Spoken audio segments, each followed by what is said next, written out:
مش عارف ليه اولدز بيستخدموا العلب البلاستيك اللي غطيانها ما بتقفلش كويس دي، اصلا تحس ان هي مش بتاعه العلب، غير ان هي كمان اختيار مش صحي، كمان هي الغطيان مش مظبوطه ما بتقفلش كويس، وكمان ما ينفعش تستخدم العلب دي في كل الوجبات، خصوصا وجبات الفراخ المقليه الناشفل والتندرز. اولدز من المطاعم المفضله عندي من زمان، ومش بس هو، كمان المطاعم التابعه ليه زي جدو عزيز ودكن، الاثنين دول ممتازين جدا وكل تجاربه معاهم كانت حلوه، وخصوصا دكن. بس اولدز بقاله فتره كده في شويه حاجات اتمنى ان هم يظبطوها، هنتكلم عنهم في اخر الفيديو. بس الاول خلينا نجرب اخر وجباتهم، البريسكت والشورت ريبس.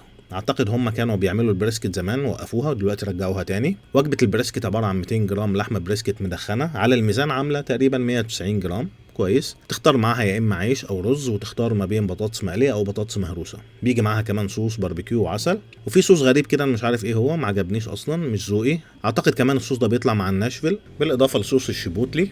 الوجبه دي اخترت معاها عيش، بيبقى رغيفين عيش رول معمول بالزبده، العيش حلو. وطلبت بطاطس مقليه، وبيجي كمان معاها قطعتين ذره مقليه. اللحمه بتتسوى في السموكر لوقت طويل، ممكن تبقى 12 ساعه، بتطلع طريه ودايبه وطعمها خطير، والعسل مع اللحمه ميكس جامد قوي. البطاطس المقليه عاديه. تاني وجبه الشورت ريبس، قطعه من الضلوع، نفس طريقه التسويه بالسموكر، اللحمه طريه جدا طعمها ممتاز، بس الطبقه اللي بره دي كانت حادقه جدا، فبعيدا عن الطبقه الخارجيه دي اللحمه من جوه طعمها حلو جدا. طلبت الوجبه دي مع رز وبطاطس بيوريه، الاثنين دول احلى من العيش والبطاطس 100 مره. بطاطس البيوريه خطيره ورز تحفه، بس يا ريت كمان كميته تزيد شويه. الوجبه دي كده على بعض ممتازه. سعرها غالي وغلوها كمان، يعني انا قبل ما اطلبها باسبوع كانت ب 340، لما جيت اطلبها بقيتها ب 390. بس زي ما قلت حته لحمه ممتازه الصراحه، والميكس مع البطاطس والرز والعسل تحفه. واخيرا طلبت اجنحه برضو متسويه في السموكر، عباره عن 3 اجنحه كامله، كل جناح متقسم 2. اول حد في بورسعيد اكل من عنده اجنحه حلوه ونظيفه ومستويه كويس. نكمل بقى الكلمتين اللي عايز اقولهم. اخر مرتين اشتريت برجر لحمه من اولدز كان البرجر مش حلو خالص، وانا بتكلم عن برجر لحمه وعن اللحمه نفسها طعمها ما كانش افضل حاجه. وانا في رايي من زمان ان اولدز من المطاعم اللي بيستخدموا صوصات جودتها عاليه جدا، بس الصوصات مش كل حاجه، وانا مهم عندي جدا طعم اللحمه، يعني انا مش هتعرف تضحك عليا بشويه صوصات تغطي على اللحمه بتاعتك. سندوتشات اللغوصه موضه قربت تنتهي، الناس دلوقتي بداوا يزهقوا منها ويرجعوا للسندوتشات الهاديه، يعني اضافات وصوصات بس بالعقل.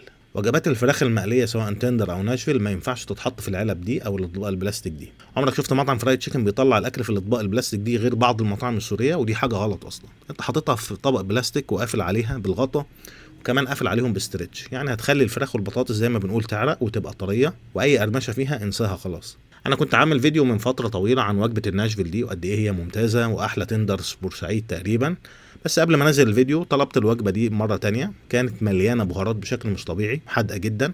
كنت نزلت بوست عن الموضوع ده، سواء البطاطس او الفراخ حاطين عليها توابل او البهارات زي بتاعه البطاطس دي بشكل مش طبيعي. المشكله مش في البهارات، المشكله ان هي كانت مليانه ملح. فاتمنى اولدز يحل المشاكل دي، يشوف اللحمه بتاعه البرجر، يمكن هي برضو كانت فتره والموضوع اتظبط اصلا، مش عارف موضوع التغليف والملح والبهارات الكتير بعض الاحيان.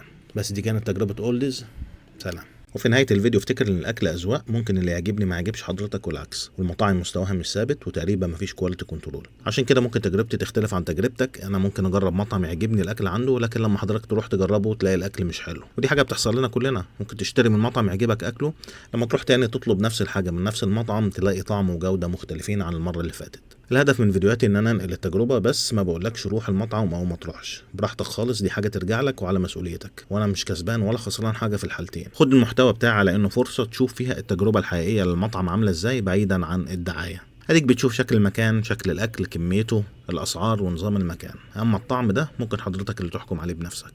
سلام.